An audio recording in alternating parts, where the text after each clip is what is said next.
inflation at a 40-year high, public service is not working, strikes at an unprecedented level. So the only strides we've made as a country are backwards.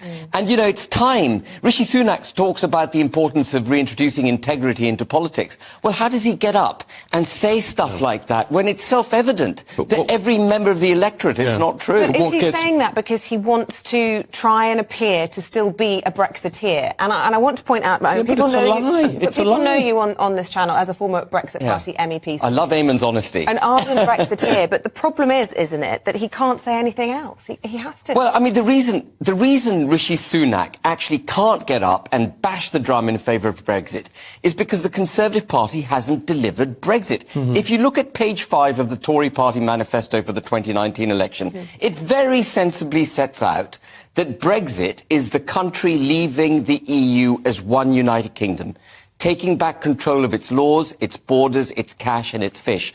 Well, every single one of those promises has been observed in the breach. Not one of them has been delivered. Northern Ireland's been left behind. We've got 2 court decisions confirming that. Fishing, to a very significant extent, has been left behind, and we won't get control back of it in 2026, as they say. Our borders, well, we've seen how much control we've got of our borders, and we haven't got control of our laws either, because we're hitched at the hip through a level playing field with the EU, and even the laws we could ditch, we haven't ditched. So we haven't taken advantage of Brexit. Where I would admire, and am I just naive in this, why couldn't he as Prime Minister walk out and say, folks, 3 years, it's been hard, it's been tough, we've had a pandemic, the economy's gone against us, we've had the war in Ukraine, but you know what, we're going to knuckle down and we are going to deliver on this. Why can't he say that instead of just making up porky pies, really? Could he not say that because the public mood is shifting?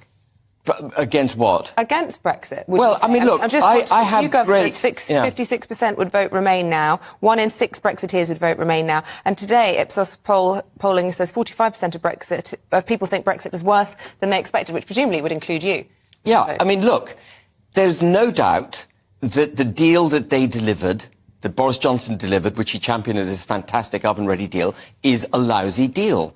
People like us were saying that back in 2019. If you go and look at my pinned tweet, which is an interview with one of your competitors, you know, I say it's actually worse than Remain.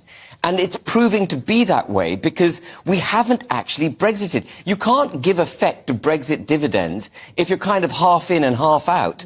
And you're quite right, Eamon. Rishi Sunak, if he wants to, you know, reintroduce trust in politics, he's got to be honest with people. He's got to get up and say, well, actually, you know, we're still hitched at the hip with the EU. We've got to sort out Northern Ireland. I mean, I think it was so telling in his 5-point plan for 2023. He didn't feature Northern Ireland. It's a constitutional crisis. We're used to not being featured.